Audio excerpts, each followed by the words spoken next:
my people? Mikey Proto checking in. So my testimony as a Christian is that I've been studying the Bible for over 15 years. And it took me a long time, but eventually I found a truth that set me free. I found the one promise in the Bible and what the Bible's all about. Whatsoever ye desire, believe that you have received it and you will. Because I am in the world, but I am not of the world. That means that the things that happen to me on a daily basis will not persuade my attitude to be less than that I deem myself worthy to be. So whatever it is that I think I am, I am. In other words, I'm trying to describe this to you in a way you can understand. If you think you can do something, or you think you can't do something, either way, you're correct. Because your mind is the mind of God. Your mind is the Elohim, the creative power. Your imagination is the creative power that creates the solutions to your problems. So, when we are faced with our trials and our tribulations, eventually we come to get stronger, and we come to unless we die, we overcome, and we learn how to deal with the world around us. And this is what the Bible is. We've been led to believe that the Bible is some morality stick that will allow us to manipulate the behavior of others. Like the guys at my job, he said the other day, you won't get into the kingdom of heaven if you smoke weed or if you drink. You won't get into the kingdom if you hop on one foot or whatever the fuck he thinks.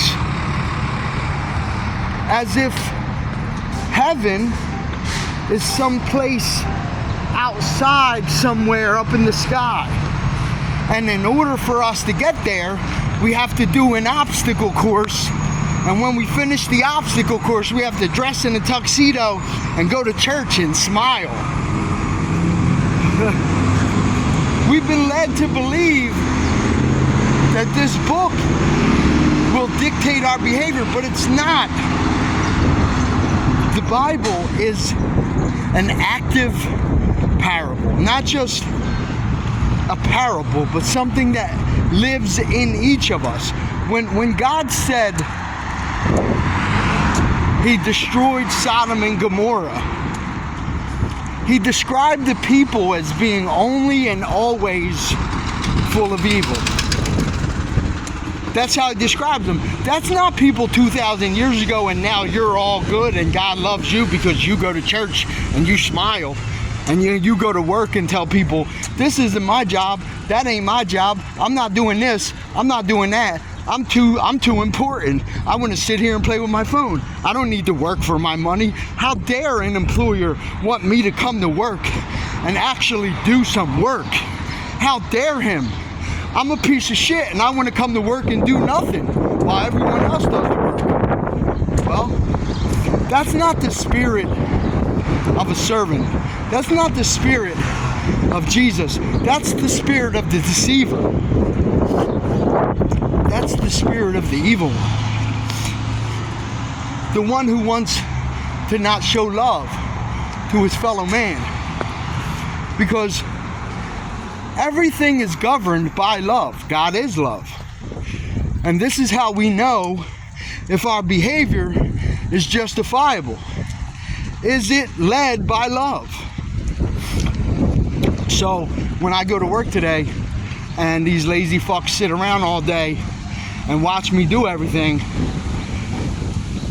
they'll have not love in their hearts, but evil. And then they turn their noses up and they say, they know the way to the kingdom of heaven like it's someplace somewhere. You fools! You fools! Do you not know that Jesus Christ, He is in you? He's inside of each of us. And also the kingdom of heaven is only ever described as being within us. It's not someplace out in space. You're not going to keep cigarettes away from yourself and you'll die, and God will be like, you didn't smoke Newports. I guess I'll let you in. Are you that stupid? And the answer is yes, you are. You are that fucking stupid to believe in fairy tales.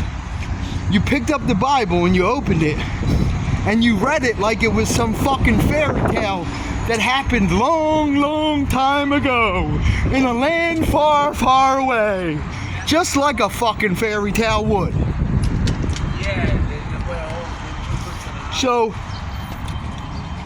as you're believing in fairy tales, and I'm coming to work each day testifying that now that I know this secret, the demons have been unleashed in my life. And these demons being unleashed in my life means I finally know the truth.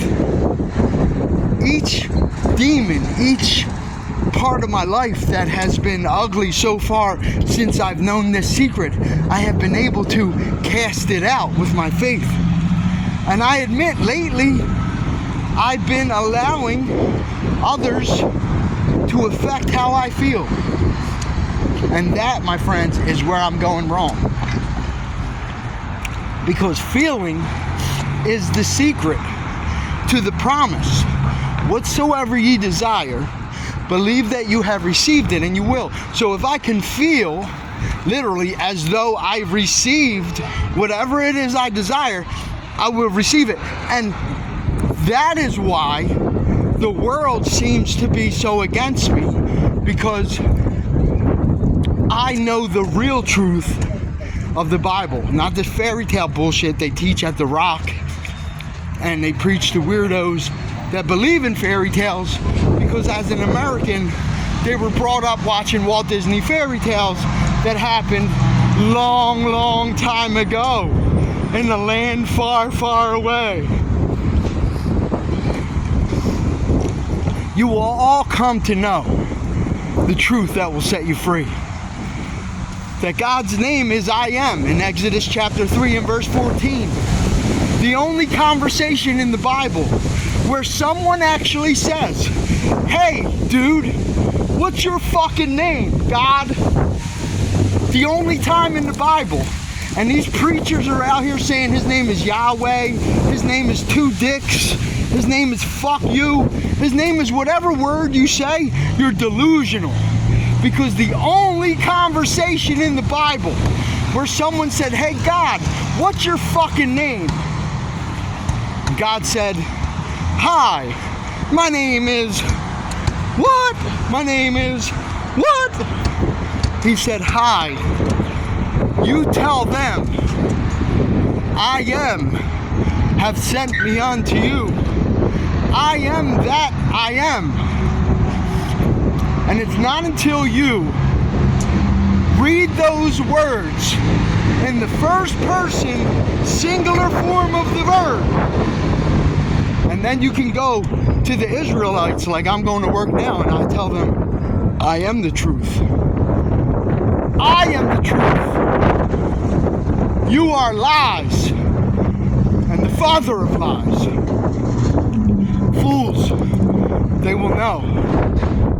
Mikey Proto, I say this before it happens, so that when it does happen, you will know that I am He. I'm going to be rich.